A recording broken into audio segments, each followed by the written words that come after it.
Good. God is good. all the ஆமா, time. இந்த வருஷம் நம்ம தேவனுடைய கிருபையினாலே எத்தனை மாதங்களை நாம் சக்சஸ்ஃபுல்லாக கடந்து வந்திருக்கிறோம்? 6 6 மாதங்கள் இல்லையா? வேதத்துல ஒரு வசனம் பாருங்க, வருஷத்தின் நடுவிலே தேவன் என்ன செய்வாராம்? என்னது? வருஷத்தின் நடுவிலே தேவன் நம்முடைய பாதைகளை நெய்யாய் பொழிய பண்ணுகிற தேவன். ஆமேன் சொல்லுங்க. Amen. Amen.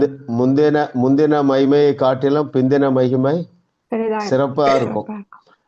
ஆமா, முந்தின ரசத்தை காட்டிலும் பிந்தின ரசம் சுவை உள்ளதா இருந்தது இல்லையா? சோ ஆமா, இந்த 2025 ஆண்டு ஜூலை மாதம் 1ஆம் தேதி தேவன் நம்மை ஒன்றாக இணைத்திருக்கிறார். ஸோ இந்த புதிய மாதத்திலே புதிய ஆசீர்வாதங்கள், புதிய கிருபைகள், புதிய ரெவலேஷன்ஸு, உங்க வீட்டில் புதிய, உங்க சரீரத்தில் புதிய பலன், ஆமென், குடும்பங்களில் புதிய ஐக்கியம், புதிய வருகை, ஏதோ பல காரியங்கள்ல புதிய வருகையை நீங்க பெற்றுக்கொள்ள போறீங்க. சரிங்களா? அப்போ யாராவது நீங்கள் உங்க பிள்ளைகளுக்கோ பேர பிள்ளைகளுக்கோ நீங்க லைஃப் பார்ட்னர் தேடுகிறதாக இருந்தால் புதிய இல்லாஸ்லாம் வருவாங்க, பெஸ்ட் பீப்புளா வருவாங்க. இயேசு நாமத்தினால் அப்படியே பெற்றுக்கொள்ளுங்கள். இன்றைக்கு நம்முடைய ஆமென், இன்றைக்கு நம்முடைய ஜாஸ் வேர்ல்ட் ஷேக்கர்ஸ் பைபிள் கல்லூரியிலே மொத்தம் 15 சப்ஜெக்ட், அதுல 9வது சப்ஜெக்ட் நம்ம படித்து கொண்டு இருக்கிறோம். இதுல 10 வகுப்புகள் உள்ளன. அதுல இன்றைக்கு எத்தனாவது லெசன்? 4வது லெசன். சரிங்களா? நம்முடைய எஸ் கரெக்ட், 3வது லெசன். நம்முடைய பாட புஸ்தகம் தேவனின் மெய்யான இயல்பு, true nature of God. True nature of God ஒரே ஒரு ஆஸ்பெக்ட் சொல்லுங்க. What is the true nature of God? Love. Love. Very good. Primary nature of God is love. தேவன் அன்பாக இருக்கிறாரா? அன்பாகவே இருக்கிறாரா? அன்பாகவே இருக்கிறார். அன்பாகவே இருக்கிறார். ஆமா, அவர் அன்பாக இல்லை என்றால் நம்மிலே ஒருவரும் ரட்சிக்கப்பட்டிருக்க மாட்டோம் என்பது மாத்திரமல்ல, நாம் ரட்சிக்கப்பட்டு பல ஆண்டுகள் நாம் அந்த ரட்சிப்பிலே நிலைத்திருப்பதற்கு காரணமும் அவருடைய அன்புதானே தவிர நம்முடைய கிரியைகள் எதுவுமே அல்ல. அதற்காக நாம் தேவனை ஸ்தோத்தரிப்போம். இப்பொழுது நாம் வகுப்புக்குள்ளாக சென்று விடலாம். Brother Philip brother, yes, question நம்ம ஸ்கிரீன் பண்ணிடலாம்.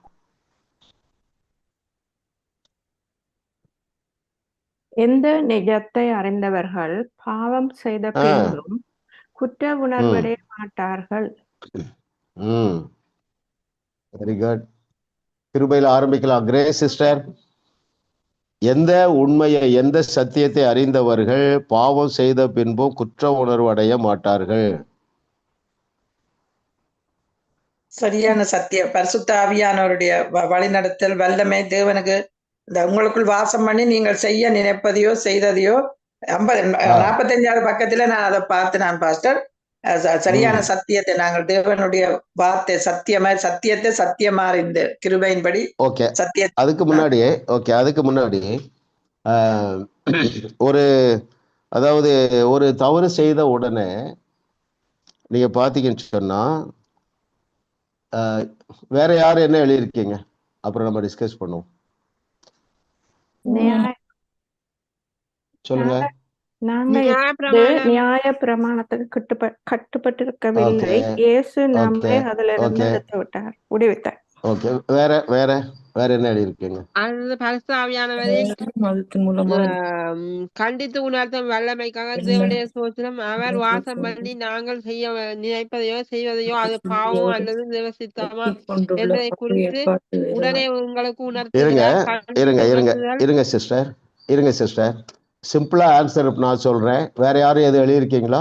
எந்த நிஜத்தை அறிந்தவர்கள், அதாவது பாவம் செய்த உடனே ஏன் குற்ற உணர்வு வருகிறது என்றால் தேவனுடைய அன்பை நாம் சந்தேகிக்க ஆரம்பிச்சிடுறோம்.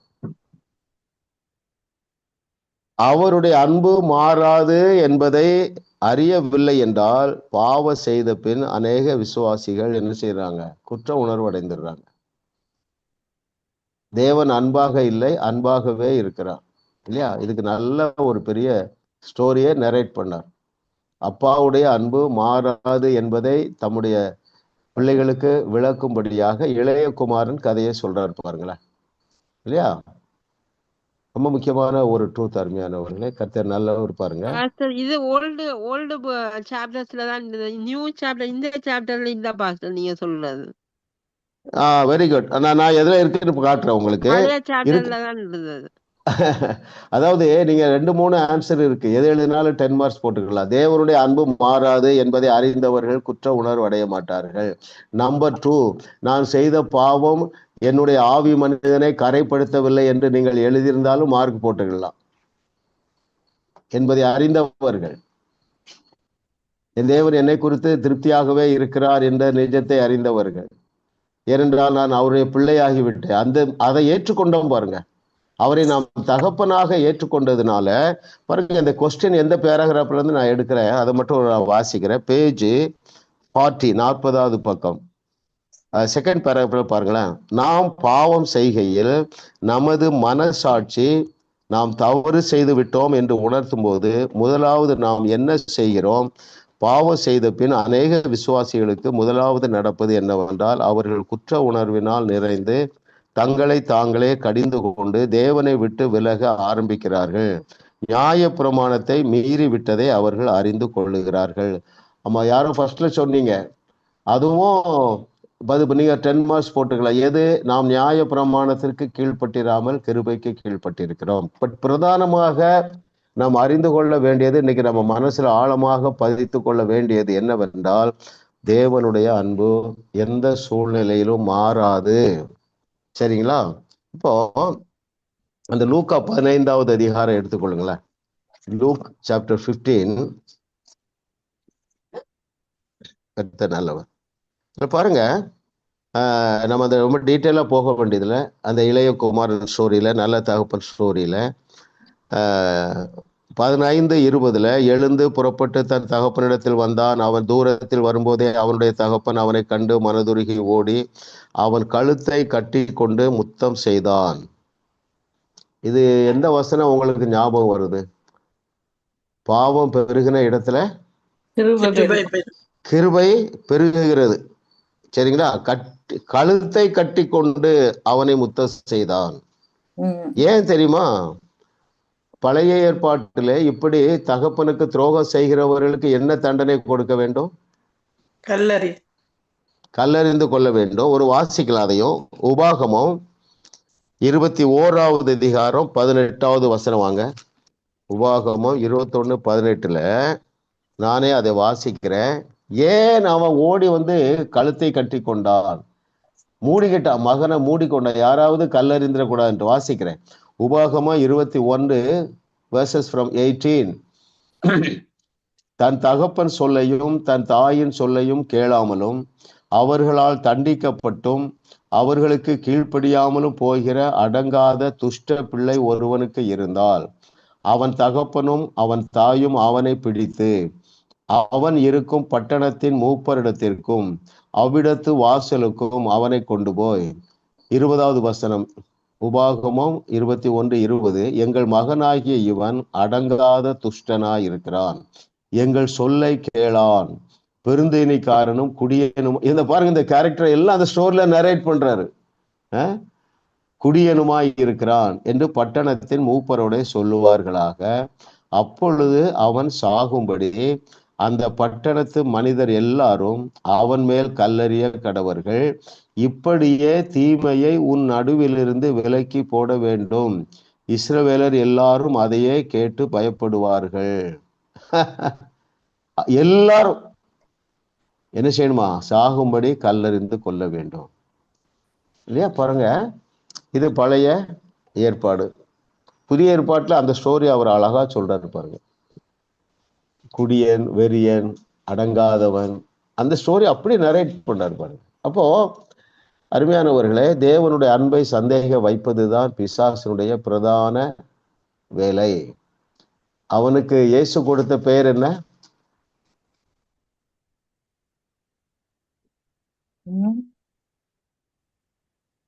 சொல்லுங்க.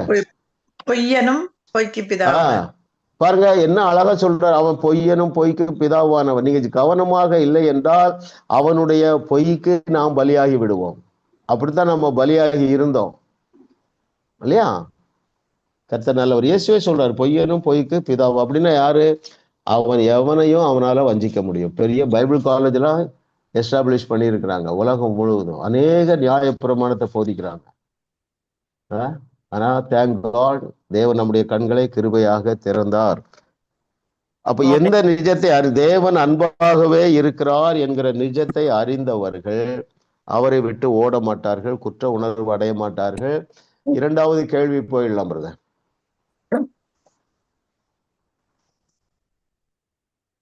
நம்மை அழிக்கும் வல்லமையை பாவத்திற்கு கொடுத்தது எது? Very good. எஸ் சிஸ்டர் அனட்டா. நியாயப்பிரமாணம். Very good, correct. பாருங்க, இல்லை என்றால் நியாய பிரமாணத்துக்கு பவர் இல்லை, அதாவது பாவத்திற்கு பவர் இல்லை. நான் அதை வாசிடுறேன். அங்கே பேஜ் 43 4th பேராகிராஃப் பாருங்க. இங்கே நாம் பார்க்கும் சத்தியம் என்னவென்றால் மோசேயின் மூலமாக நியாய பிரமாணம் நடைமுறைக்கு கொண்டு வரப்படாதிருந்தால் நம்மை அழிக்கும் வல்லமை பாவத்திற்கு இருந்திருக்க முடியாது. உங்களுடைய வேத அறிவுக்கு இது சவாலாக இருக்கும் என்று நான் அறிவேன். உண்மையில் உங்களுக்குள் இருக்கும் எல்லாவற்றையும் இது அசைக்கக்கூடும். ஆனால் பழைய ஏற்பாட்டு நியாய பிரமாணத்தையும் புதிய ஏற்பாட்டின் கிருபை, அன்பு, மன்னிப்பு ஆகியவைகளை ஒருங்கிணைப்பதற்கு நாம் சில சத்தியங்களை பிடித்து கொள்ள வேண்டியது அவசியமாயிருக்கிறது. நியாய பிரமாணம் இல்லை என்றால் என்னது இல்லை? மீறுதலும் இல்லை, வயலேஷன் இல்லை, மீறுதலும் இல்லை. மீறுதல் இல்லை என்றால் பாவம் இல்லை, பாவம் இல்லை என்றால் தண்டனை இல்லை. கர்த்தர் நல்லவர். பாருங்க. ஓகே, அடுத்த கொஸ்டின் போயிடலாம் பாருங்க.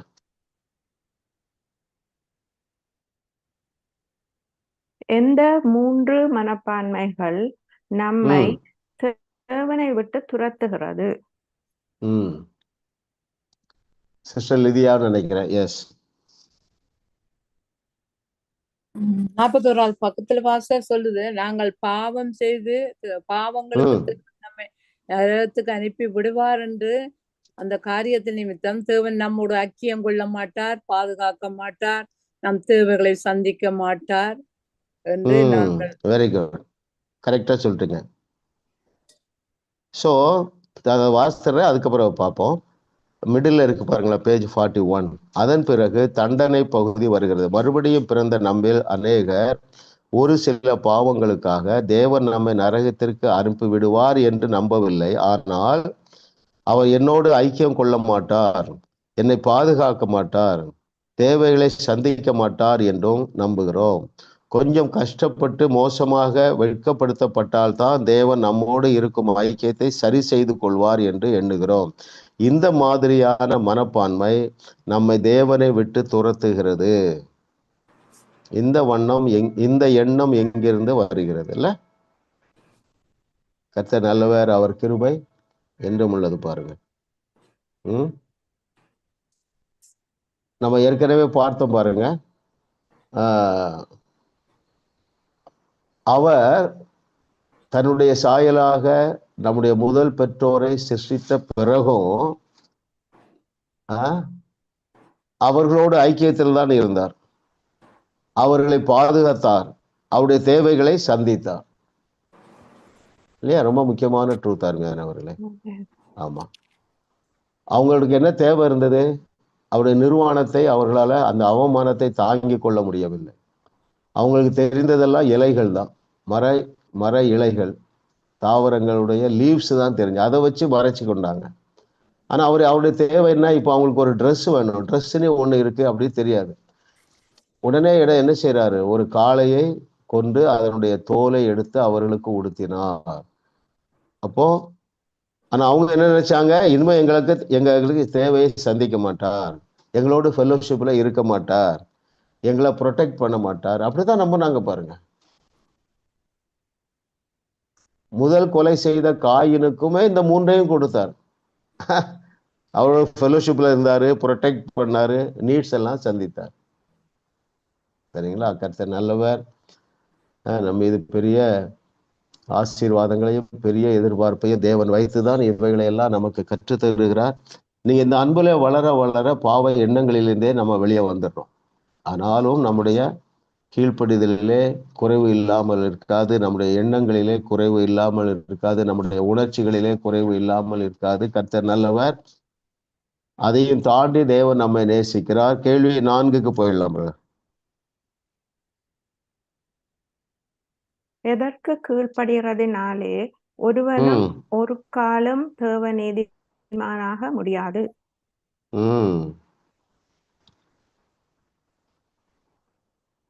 யாரு அடுத்தது? பேமாமா?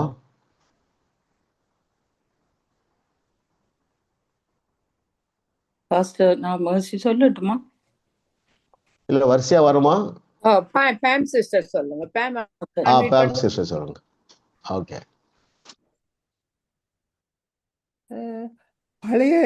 பழைய ஏற்பாட்டிற்கு கீழ்ப்படிந்து வாழ்வதன் மூலம் தேவநீதியை முடியாது.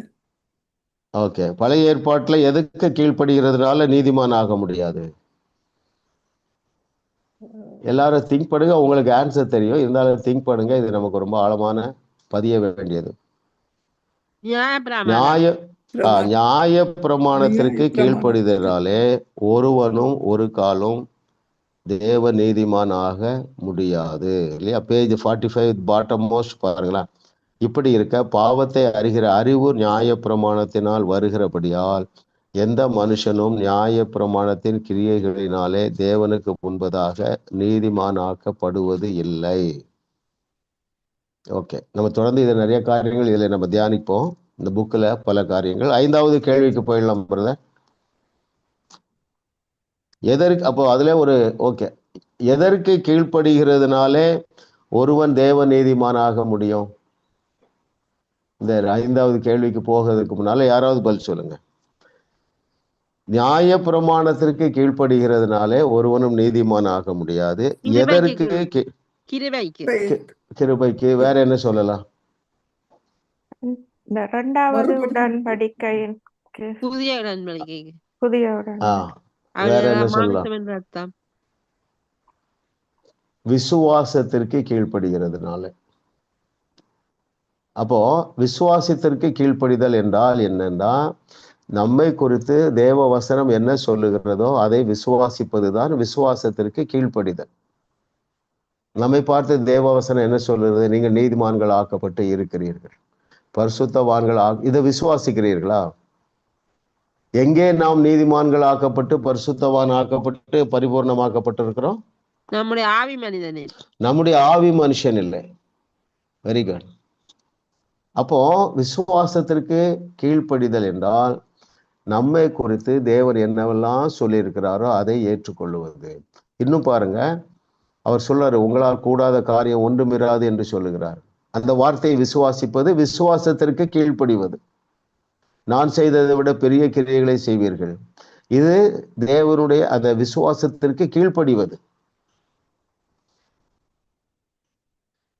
நியாய பிரமாணத்திற்கு கீழ்ப்படுகிறதுனாலே ஒருவரும் நீதிமானாக முடியாது. விசுவாசத்திற்கு நாம் கீழ்ப்படிந்திருக்கிறதுனாலே நாம் எல்லாரும் நீதிமான்கள் ஆக்கப்பட்டு இருக்கிறோம், நீதி மாட்டிகள் ஆக்கப்பட்டு இருக்கிறோம். அடுத்த கொஸ்டின் போயிடலாம். ஏன் நமக்கு 2ஆம் உடன்படிக்கை தேவை?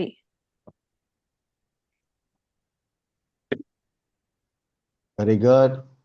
Yes sister mercy.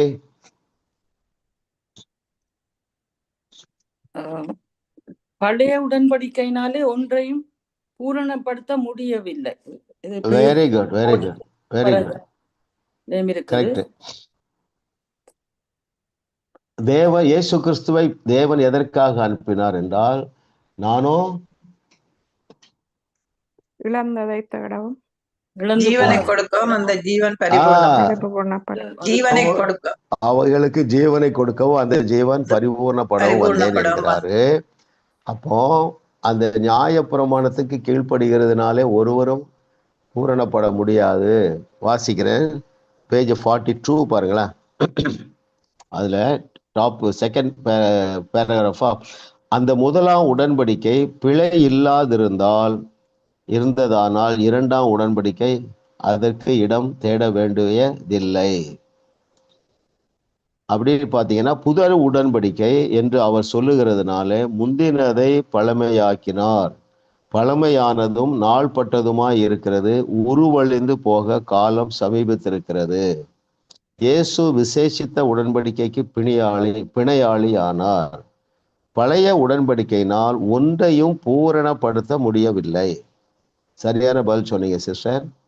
ஆகையால் தேவன் அதைவிட மேலான ஒன்றை கொண்டு வர வேண்டியதா இருந்தது. இயேசு கிறிஸ்துவின் சிந்தப்பட்ட இரத்தத்தினால் முத்திரிக்கப்பட்ட புது உடன்படிக்கை தான் அது. பழைய உடன்படிக்கையை காட்டிலும் புதிய உடன்படிக்கை தேவனுக்கு அதிக மகிமையை கொண்டு வந்தது. அப்ப ஏன் இரண்டாம் சிஸ்டர் கொஞ்சம் சைலன்ஸ் போடுங்க, டிஸ்டர்ப் ஆகுது. ஓகே, பாருங்க, ஏன் இரண்டாம் உடன்படிக்கை நமக்கு தேவைப்பட்டது என்றால், பழைய உடன்படிக்கையினால் ஒன்றையும் பூரணப்படுத்த முடியவில்லை. இப்போ யாராவது சொல்லுங்க, அப்ப எதனால பழைய உடன்படிக்கை கொடுத்தார்?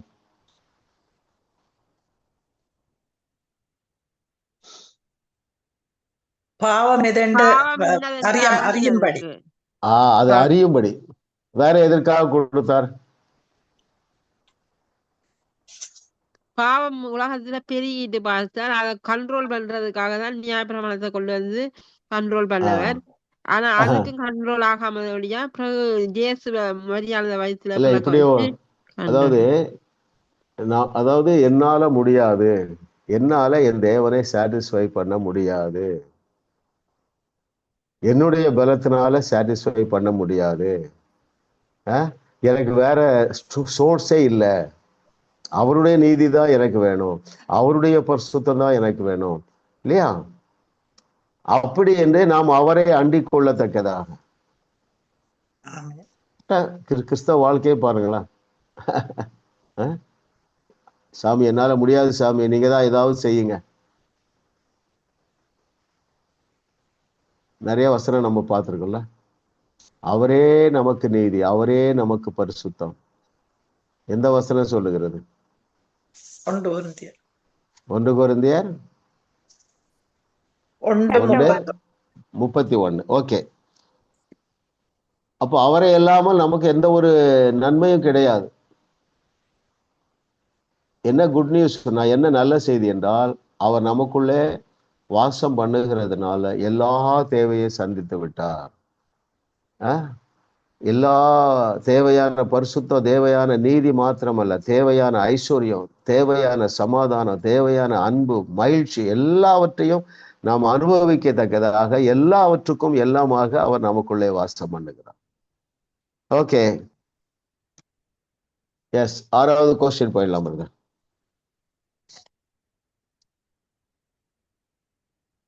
எந்த மூன்றையும் அறிந்து நாம் என்ன செய்யும் போது வல்லமை உடையவர்கள் ஆகிறோம்? ரொம்ப முக்கியமான கேள்வி. யார் அதுக்கு பதில் சொல்லணும்? பிலிப் பிரதரா?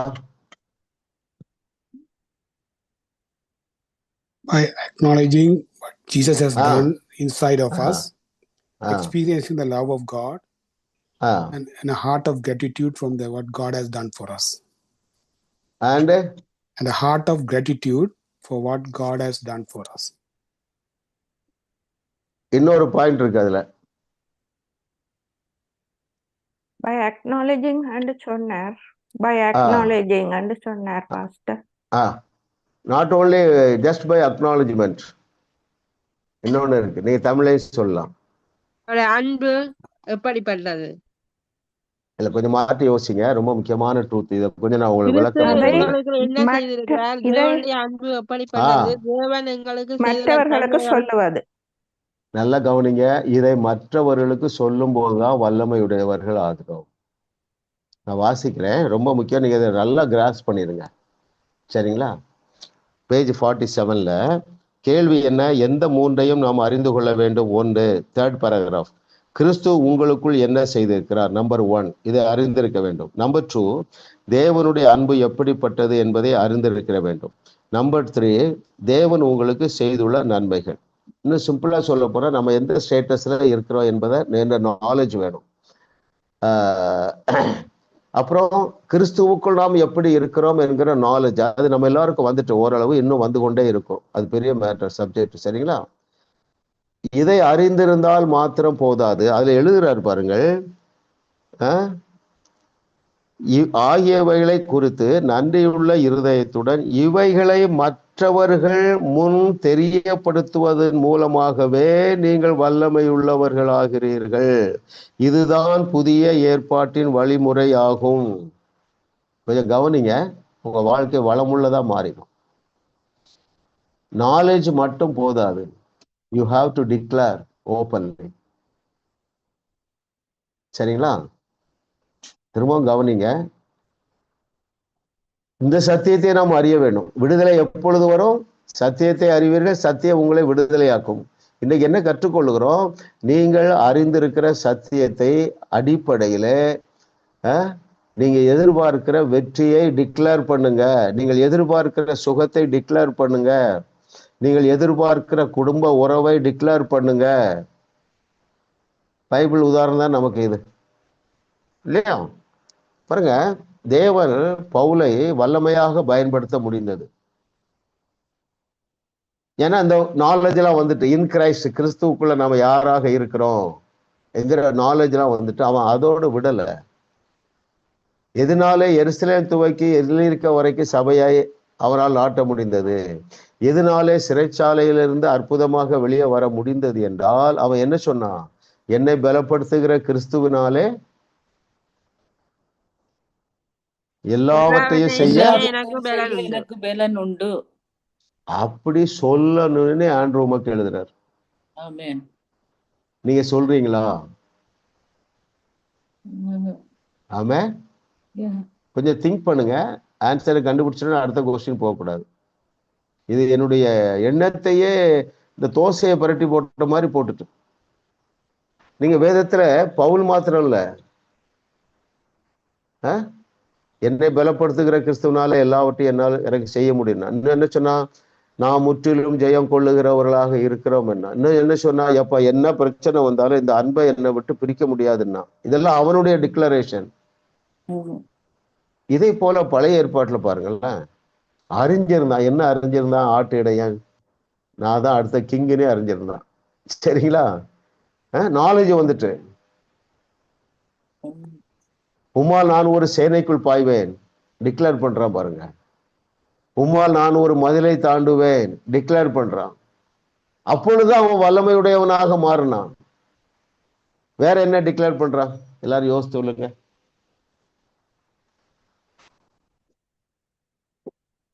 இன்றைக்கு நான் தலையெடுப்பேன். ஹல்லேலூயா. யுத்தம் துவங்கவே இல்லைங்க, டிக்ளேர் பண்றான் பாருங்க. பாருங்க, அழகா இருக்காரு பாருங்க. இவைகளை மற்றவர்கள் முன் தெரியப்படுத்துவதன் மூலமாகவே நீங்கள் வல்லமையுள்ளவர்கள் ஆகிறீர்கள்.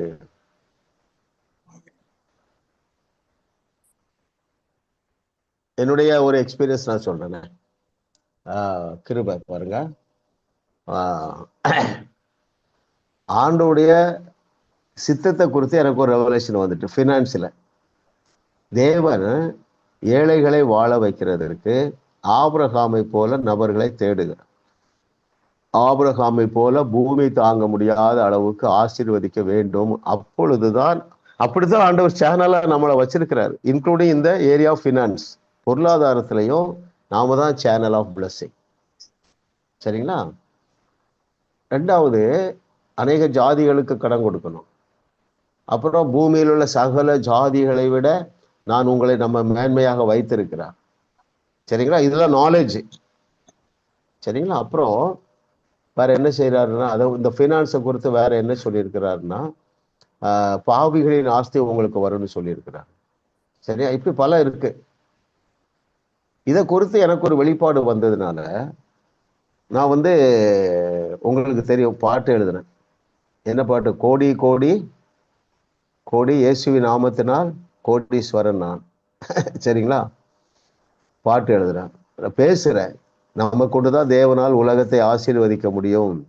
ஆபிரகாமுடைய பூமி தாங்க முடியாத ஆசீர்வாதங்கள் நமக்கு வந்துட்டு. சரிங்களா? அப்புறம் என்ன செய்யறேன்னா எழுதி ஒட்டி இருக்கிறேன். சரிங்களா? ஆமா, நிதியா சிஸ்டருக்கு நான் ஒன்று அனுப்புறேன் போட்டோ, நீங்க அந்த குரூப்ல போடுங்க. பாருங்க, கர்த்தர் புதிய வாசலை திறந்திருக்கிறார். ஏன் நான் டிக்ளேர் பண்ணும்போது அது எம்பவர் ஆகுது. அதுதான் எழுதுறாரு அழகா, இவைகளை மற்றவர்கள் முன் தெரியப்படுத்துவதன் மூலமாகவே நீங்கள் வல்லமை உள்ளவர்கள் ஆகிறீர்கள். யோசுவா வல்லமை உள்ளவன் ஆனான். அவன் என்ன சொன்னா? அவர்கள் நமக்கு இரையாவார்கள். டிக்ளேர் பண்ணுங்க. ஃபர்ஸ்ட்ல வந்துங்க இந்த நாலேஜ் வரணும். எல்லா ஏரியாவிலையும் இது அப்ளிகபிள். உங்க யாரோ ஒருத்தர் ரட்சிக்கப்படலை, உங்க சொந்தக்காரங்க துன்மார்க்கமா போயிட்டு இருக்காங்க, தவறான கான்டாக்ட், நீங்க டிக்ளேர் பண்ணுங்க. அவங்க போட்டோ ஒட்டி இயேசுவின் நாமத்தினால என்னுடைய கிராண்ட் சன்னு என்ன பேரு ஜாஷுவா, இயேசுவின் நாமத்தினால இந்த வருஷம் முடிவுக்குள்ளாக ஞானஸ்தானம் எடுக்கிறான் என்று நீங்க மற்றவர்களுக்கு முன்பதாக சொல்ற அளவுக்கு உங்களுக்கு விசுவாசம் வந்துடும். பல முறை நீங்க பாருங்க, எல்லாரும் அப்படி டிக்ளேர் பண்றாங்க பாருங்களேன். எலியா ராஜா முன்னால போய் சொல்றான், என்ன டிக்ளேர் பண்ற? ராஜா, நான் சொன்னாதான் உங்க தேசத்துல மழை பெய்யும். டிக்ளேர் பண்றான், மனசுல வச்சுட்டு இருக்கல. அதுல அழகா இல்ல, மற்றவர்கள் முன் தெரியப்படுத்துவதன் மூலம் தைரியமா உங்களுக்கு சில வெளிப்பாடுகள்லாம் வந்திருக்கும் பாருங்க. நீங்க அழகாக இந்த வகுப்புல பங்கு பெறுகிறீங்க, உங்களுக்கு ஒரு வெளிப்பாடு வந்திருக்கு. இந்த ஏரியாவுல இது நன்றாகத்தான் நடக்கும் என்கிற வெளிப்பாடு எதிலெல்லாம் வந்திருக்கிறதோ அதை நீங்கள் டிக்ளேர் பண்ணுங்க, பேசுங்க, மற்றவர்களுக்கு முன்பதாக பேசுங்க. நடக்காட்டாலும் பரவாயில்ல, பேசுங்க. சரிங்களா? ஆமா, எனக்கு ஆபிரகாமுடைய ஆசீர்வாதங்கள் வர துவங்கி விட்டன. ஆமா, நிதியா சிஸ்டருக்கும் ஜெயா சிஸ்டருக்கும் ஒரு ஃபீலிங், ஐயோ இந்த ஜாஸ் மினிஸ்ட்ரிஸுக்கு நம்ம கொடுத்த காணிக்கையே கொடுக்க முடியலையேன்னு சொல்லி, இல்லையா? ஆமா, நீங்க எல்லாரும் கொடுக்க போறீங்க. 31 நாள் நம்ம ப்ரோக்ராம் நம்பிக்கை டிவியில வரப்போகுது. எல்லாரும் கரங்களை தூக்கி ஆமேன்னு சொல்லுங்க. இது ஒரு வெளிப்பாடு. நானும் சொல்றேன், உங்க முன்னால சொல்றேன், 31 நாட்களும் நம்பிக்கை டிவியில நம்ம ப்ரோக்ராம் வரப்போகுது. ஆமேன் சொல்லுங்க எல்லாரும். ஆமேன். அதுக்கு நீங்க தான் சப்போர்ட் பண்ணீங்கன்னு ஆண்டவர் சொல்றாரு. ஒரே ஒரு கண்டிஷன், யாரும் ஸ்ட்ரெஸ்ஸே எடுக்காதீங்க, ப்ரெஷரே எடுக்காதீங்க. ஆண்டவர் செய்வார், உங்களை கொண்டு செய்வார், இதை விட பெரிய காரியங்களும் செய்வார், இல்லையா? அதை நீங்க தயவுசெய்து 47வது பக்கத்துல இருக்கிற அந்த ஒரு பேராகிராஃபை நீங்க மெடிடேட் பண்ணுங்க, இல்லையா? நான் திரும்ப வாசிக்கிறேன், பேஜ் 47, 3rd பேராகிராஃபா. கிறிஸ்து உங்களுக்குள் என்ன செய்திருக்கிறார்? உங்களை நீதிமானாக மாற்றி இருக்கிறார், பரிசுத்தவானாக மாற்றி இருக்கிறார். தேவனுடைய அன்பு எப்படிப்பட்டது? It is unchanging love. அப்புறம் 3வது, தேவன் உங்களுக்கு செய்துள்ள நன்மைகளில இவைகளை என்ன நன்மை செய்திருக்கிறாரு? கொரோனாவில இருந்து நம்ம காப்பாற்றினார், நம்ம ரட்சித்தாரு, நமக்கு நல்ல பைபிள் சொல்லித்தராரு, வசனங்களை கற்றுத்தர்றாரு பாருங்க. இவைகளை குறித்து நன்றியுள்ள இருதயத்துடன் இவைகளை மற்றவர்கள் முன் தெரியப்படுத்துவதுதான். அந்த தான நீங்க வட்டம் போடணும், அது மட்டும்தான் உங்களை வல்லமை உடையவர்களாக்கும். ஹலோ, கர்த்தர் நல்லவர், அவர் கிருபை என்றும் உள்ளது. டிக்ளேர் பண்ணுங்க. வேற யாரும் டிக்ளேர் பண்ணா? ஆட்டு இடையே டிக்ளேர் பண்ணா. யோசுவா என்ன எப்படி வல்லமை உள்ளவன் ஆனான்னு தெரியுமா? மற்றவங்க முன்னால தெரியப்படுத்துறான். எப்பா? அவர்கள் நமக்கு இரையாவார்கள். அல்லேலூயா. எப்படிங்க சொல்ல முடிஞ்சது? ஏன் பயப்படுறீங்க?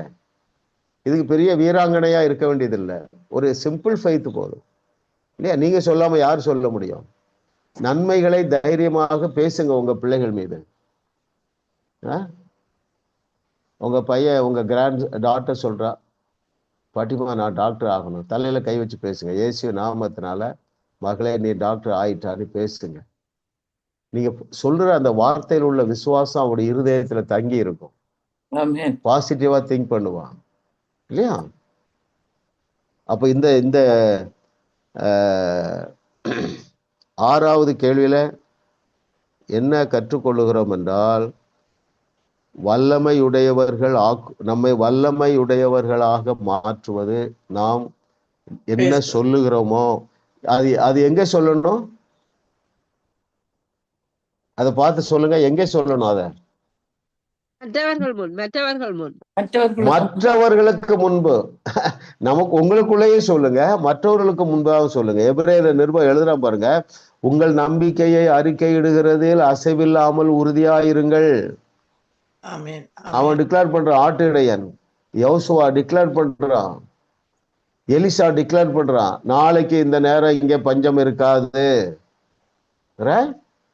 என்னை பலப்படுத்துகிற கிறிஸ்துவனால எல்லாவற்றையும் செய்ய முடியும். எருசலேமை துவக்கி இல்லிரிக்க வரைக்கும் சபைகள் நாட்ட முடியும். ஐதீகுவை உயிரோடு எழுப்ப முடியும்.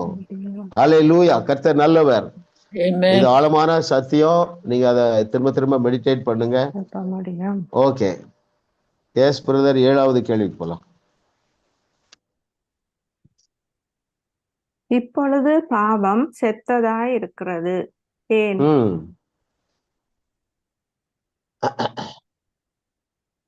யாரு? ஸ்ரீதேவி சிஸ்டர் சொல்லலாமா? கேள்வி என்னன்னா,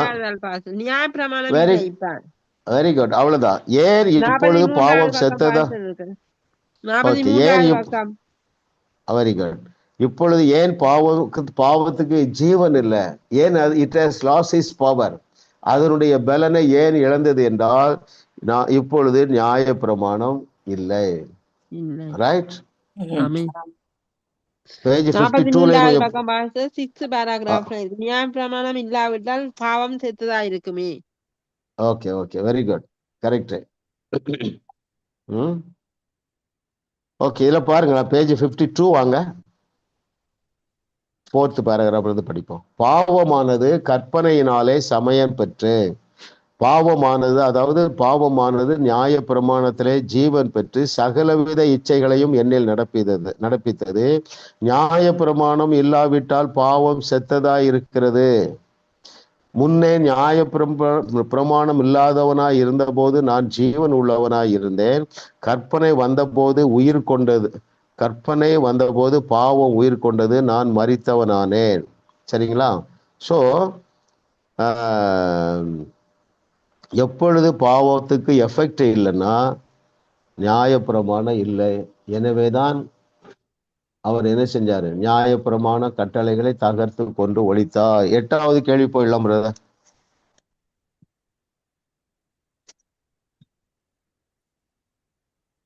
தேவனுக்கு பிரியமில்லாத ஒன்றை செய்த போதும் எதை அறிந்தவன் தேவனண்டை ஓடி வருவான். ஓகே, தேவனுக்கு பிரியமில்லாத ஒன்றை செய்த போதும் எதை அறிந்தவன் தேவனண்டை ஓடி வருவான். நீங்க இதுவரைக்கும் சொல்லாதவங்க யாராவது சொல்லுங்க.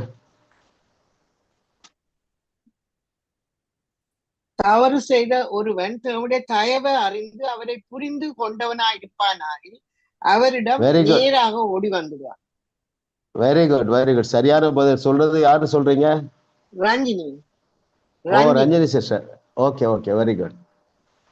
பேஜ் 40க்கு வாங்க. பேஜ் 40. தவறு செய்கிற ஒருவன், கேள்வியை வாசிடுறேன். தேவனுக்கு பிரியமில்லாத ஒன்றை செய்த போதும் எதை அறிந்தவன் தேவனை விட்டு ஓடாமல் தேவனண்டை ஓடி வருவான். தவறு செய்த ஒருவன் தேவனுடைய தயவை அறிந்து அவரை புரிந்து கொண்டவனாக இருப்பானாகில் அவரிடம் நேராக ஓடி வருவான். ஆனால் நம்மில் அநேகர் பிரச்சனைகளில் அகப்படும் போது, அதிலும் விசேஷமாக தேவனுக்கு பிரியமான ஒரு வாழ்க்கை நாம் வாழாமல் இருக்கும்போது தேவனை விட்டு விலகி விடுகிறோம். அவருடைய அன்பு மாறாது, அவருடைய தயவு மாறாது, அவருடைய கிருபை மாறாது. இதுதான் நல்ல செய்திங்க. Gospel. This is the good news. சரிங்களா? This is the gospel.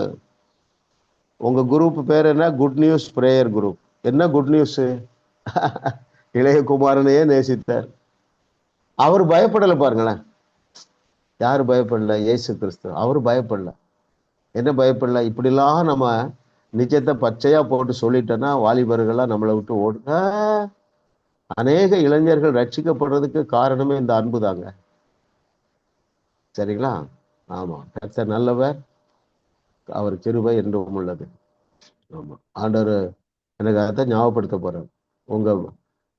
உங்களுடைய ரிலேஷன்ஸ், பிளட் ரிலேஷன்ஸ்ல எல்லாருமே 2ஆம் 3ஆம் 4ஆம் தலைமுறையா இருந்தாலும் சரி, அப்படியே நம்ம டிக்ளேர் பண்ண போறோம். அது கடைசியில் எப்போ, அதாவது இந்த இயர் எண்டுக்குள்ள எல்லாருமே ரட்சிக்கப்பட்டு எல்லாருமே மூலிகை ஞானஸ்நானம் எடுக்க போறாங்க. சரிங்களா? ஆமா, உங்கள் துக்கம் சந்தோஷமாக மாறிவிட்டது. அல்லேலூயா. கர்த்தர் நல்லவர், நல்லவர், நல்லவர். எங்க வீட்டுல பாருங்க, நான் ஒண்ணு எழுதி வச்சிருக்கிறேன், உங்களுக்கு காண்பிக்க முடியுமான்னு பார்க்கிறேன். Thank you Jesus. இத படிங்க. தெரியுதா?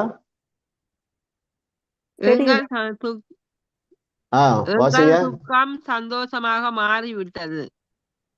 அந்த பையன் எப்படி சிரிக்கிறான் பாருங்க. பாருங்க, இதை நான் பிரிண்ட் போட பிரஸ்ல இருக்கும் பொழுது ஒரு பாஸ்டர் வந்தார். என்ன பிரதர், வசனத்தை மாற்றி எழுதுறீங்களா அப்படின்ட்டு. இதுல பாத்தீங்கன்னா நான் பிராக்கெட்ல போட்டிருக்கேன். யோவான் எத்தனாவது பிராக்கெட்ல போடலைன்னா தான் அப்படியே எழுதணும். உங்கள் துக்கம் சந்தோஷமாக மாறிவிட்டது என்று சிலுவைக்கு மாறும் என்று சிலுவைக்கு முன்பதாக சொன்னாரா, சிலுவைக்கு பின்பதாக சொன்னாரா? முன்பதாக. சிலுவைக்கு முன்பதாக சொல்றேன். எப்ப நான் சிலுவைக்கு போக போறேன், உங்களுக்கும் எனக்கும் பகையை உண்டாக்கி கொண்டிருந்த நியாயபுரமான கட்டளைகளை தகர்த்து கொண்டு ஒழிக்க போகிறேன். எனவே உங்கள் துக்கம் சந்தோஷமாக மாறும் என்று சொன்னால், சிலுவைக்கு பின்பதாக நம்முடைய துக்கங்கள் எல்லாம் சந்தோஷமாக மாறிவிட்டது. உங்களுக்கு தேவையான முதலாவது ஆசீர்வாதம், நீங்க எதிர்பார்க்கிற ஆசீர்வாதம், உங்க சந்ததியாக ரட்சிக்கப்பட வேண்டும் என்பது, அதையும் நடந்து விட்டது என்று கர்த்தர் சொல்லுகிறார். எப்போ இது ஆக்டிவேட் ஆகும்? நாம் மற்றவர்களுக்கு முன்பதாக அறிக்கை செய்யும் பொழுது. இப்ப நான் உங்க சார்பாக பேசிட்டேன், நீங்க பேசுங்க. உங்களுக்குள்ள யாராவது கேட்கிறாங்க, உங்க பேச்சு எப்படி இருக்கிறா?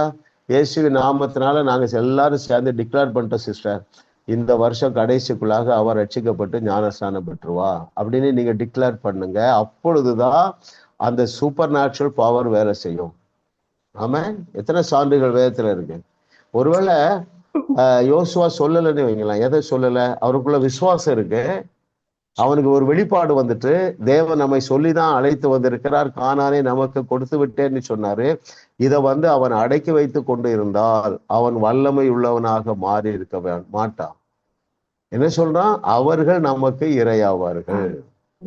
ஆமே, கர்த்தர் நல்லவர், அவர் கிருபை என்றும் உள்ளது. எத்தனாவது கேள்வி முடிச்சிருக்கிறோம்? Very good. Question number 9 brother. நியாய பிரமாணம் சொல்லுகிறதெல்லாம் யாருக்கு மட்டுமே உரியது, ஏன் நமக்கு கிடையாது? Very good. இதுவரைக்கும் சொல்லாதவங்க யாராவது சொல்றீங்களா?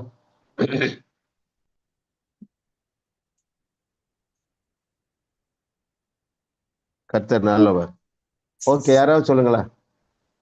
நியாயப்பிரமாணம் நமக்கு நியாயப்பிரமாணம் இது 58வது பக்கத்துல தெரிந்தபடி நியாயப்பிரமாணம் நீதிமானுக்கு விதிக்கப்படாமல் அக்கிரமக்காரருக்கும் அடங்காதவர்களுக்கும் பக்தி இல்லாதவர்களுக்கும் பாவிகளுக்கும் அசுத்தருக்கும் கிடைக்கல. ஆனா எங்களுக்கு நியாயப்பிரமாணம் அந்த வைக்க நியாயப்பிரமாணம் எங்களுக்கு தெரிந்திருக்கிறபடி நியாயப்பிரமாணம் நீதிமானுக்கு விதிக்கப்படாமல். ஓகே, அதுக்கு உங்களுக்கு 5 மார்க்ஸ். வேற யாராவது சொல்லுங்க. நியாயப்பிரமாணம் சொல்லுகிறதெல்லாம் யாருக்கு மட்டுமே உரியது, ஏன் நமக்கு கிடையாது? நியாயப்பிரமாணத்திற்கு உட்பட்டவர்களுக்கு மட்டுமே உரியது. ஏன் நமக்கு கிடையாது? நாங்க நியாயப்பிரமாணத்துக்கு உட்பட்டு இல்ல, நாங்க இயேசு உட்பட்டவர்கள் அல்ல. கிருபைக்கு வெரி குட். பாருங்க, பேஜ் 44ல 3rd or 4th பேராகிராஃப் பாருங்க. மேலும் வாய்கள் யாவும் அடைக்கப்படும்படிக்கும் உலகத்தார் யாவரும் தேவனுடைய ஆக்கினை தீர்ப்புக்கு ஏதுவானவர்கள் ஆகும்படிக்கும் நியாய பிரமாணம் சொல்லுகிறதெல்லாம் நியாய பிரமாணத்துக்கு உட்பட்டு இருக்கிறவர்களுக்கே. மோசே காலத்துக்கு முன்பாக உள்ளவர்களுக்கும் கிடையாது, சிலுவைக்கு பின்பாக வாழுகிற நமக்கும் கிடையாது. ஏனென்றால் நாம் நியாய பிரமாணத்திற்கு உட்பட்டவர்கள் கிடையாது. Very good. கர்த்தர் நல்லவர். இதெல்லாம் நம்ம தெரிந்ததாக இருந்தாலும் மீண்டும் மீண்டும் நம்ம கற்றுக்கொள்வது நல்லது. சரிங்களா? அநேக சத்தியங்கள் தெரிந்ததா இருந்தாலும் நான் இதை வாசித்து தியானிக்கும் போது எனக்குள்ள பயங்கர அனல், பயங்கர உற்சாகம். கர்த்தர் நல்லவர். எஸ் பிரதர், கடைசி கொஸ்டின் போயிடலாம். பழைய ஏற்பாட்டு மக்கள் நம்மை போல் வெளிப்பாடுகளை பெற்றுக்கொள்ள முடியவில்லை, ஏன்? Oh, very good. யார் சொல்றீங்க? பழைய மக்கள் மறுபடி பிறந்தவர்கள் அல்ல. வெரி குட், அவ்வளவுதான். Super sister. பேஜ் 57ல செகண்ட் பேராகிராஃப் பாருங்களா. ஆகவே கேள்வி என்ன? பழைய ஏற்பாட்டு மக்கள் நம்மை போல் வெளிப்பாடுகளை பெற்றுக்கொள்ள முடியவில்லை, ஏன்? Second paragraph. ஆகவேதான் தேவன் நியாய பிரமாணத்தை கொடுத்தார். ஒரு நிரந்தரமான பதிலுக்கு அது தற்கால வழியாக இருந்தது. பழைய ஏற்பாட்டு மக்கள் மறுபடி பிறந்தவர்கள் அல்ல, எனவே நம்மை போல அவர்களால் வெளிப்பாடுகளை பெற்றுக்கொள்ள முடியவில்லை. அவர்கள் என்ன சுபாவம் உடையவர்களாகத்தான் வாழ முடிந்தது?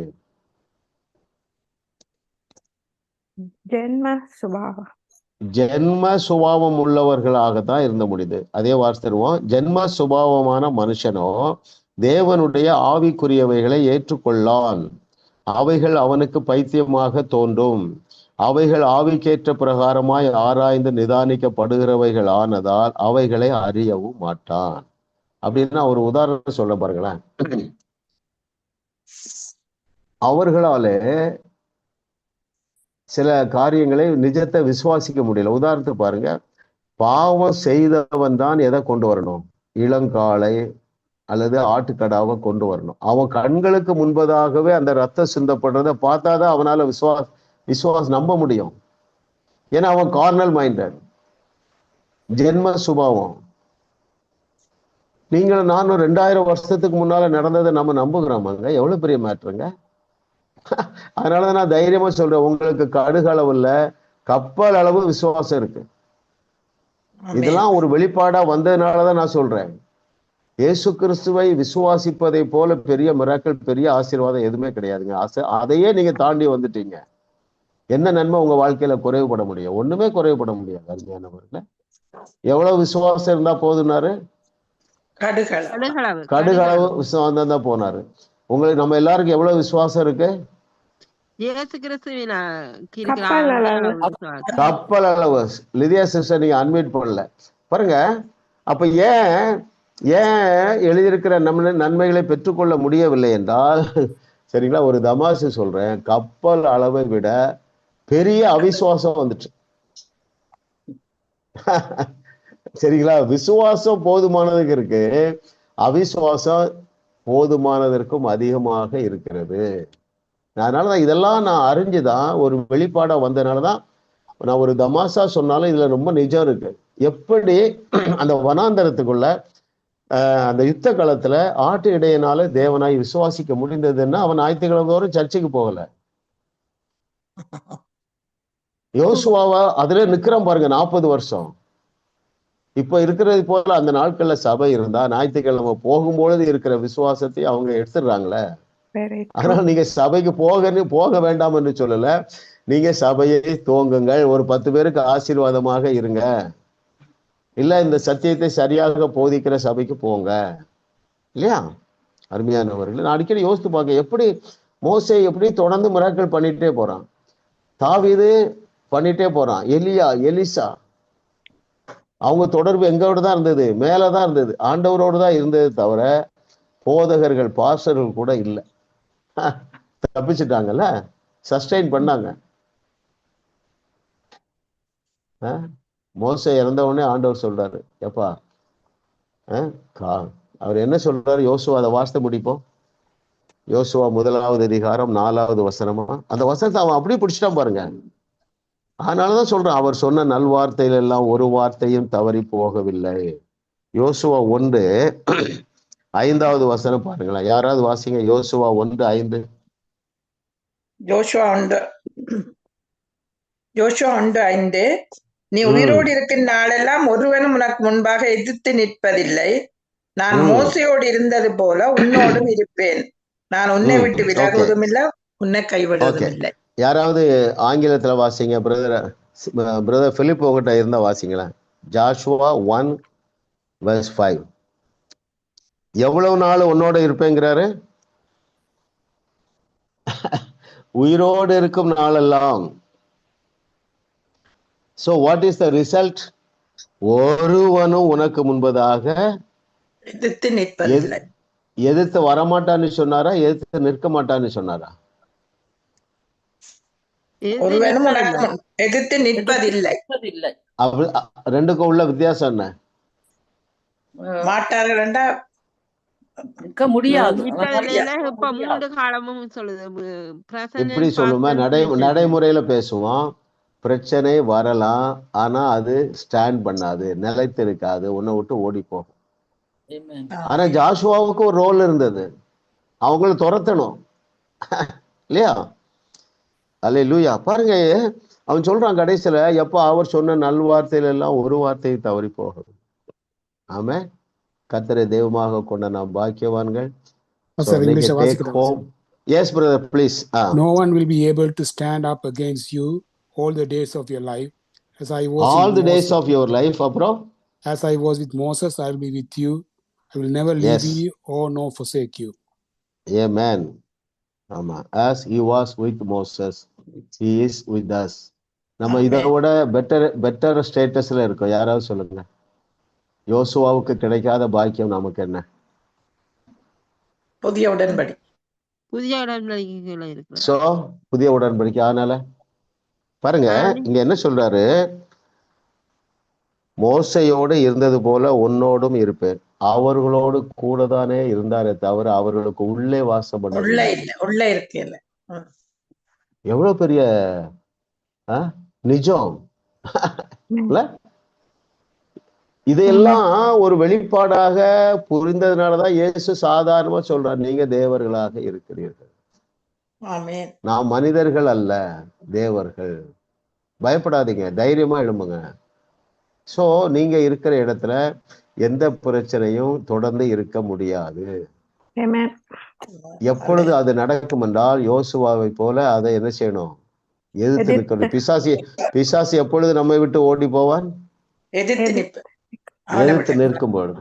ஆமா, கர்த்தாவே அப்படியே ரிசீவ் பண்ணுங்க. பிதாவே உமக்கு நன்றி அப்பா, எங்களுக்கு கற்றுத்தந்த பாடங்களுக்காக உமக்கு நன்றி அப்பா. சத்தியத்தையும் அறிவீர்கள், சத்தியம் உங்களை விடுதலையாக்கும் என்று சொன்னீரேன். இன்றைக்கு நாங்கள் பிரதானமாக கற்றுக்கொண்டது போல அந்த யோசுவாவோடு நாங்கள் இணைந்து கொள்ள எங்களுக்கு ஞானத்தை தாருங்க ஆண்டவரே.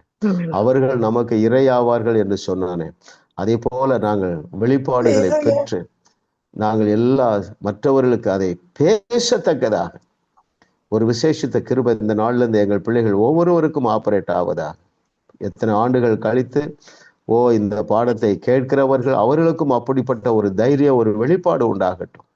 இன்று கண்ட எகிப்தியனை இனி என்றுமே காண போறதில்லை. இன்றைக்கு உன் தலையை எடுப்பேன். அவர்கள் நமக்கு இரையாவார்கள். நாளைக்கு இந்த நேரம் பஞ்சம் இருக்காது. என்னை பலப்படுத்துகிற கிறிஸ்துவனால எல்லாவற்றையும் செய்ய எனக்கு பலன் உண்டு. இப்படிப்பட்ட முழக்கங்களை தைரியமாக பிரகடனப்படுத்தத்தக்கதாக ஒரு விசேஷித்த ஞானம் உண்டாவதாக இயேசுவின் நாமத்தில் பிதாவே. ஆமென், ஆமென், ஆமென், ஆமென், ஆமென், ஆமென்.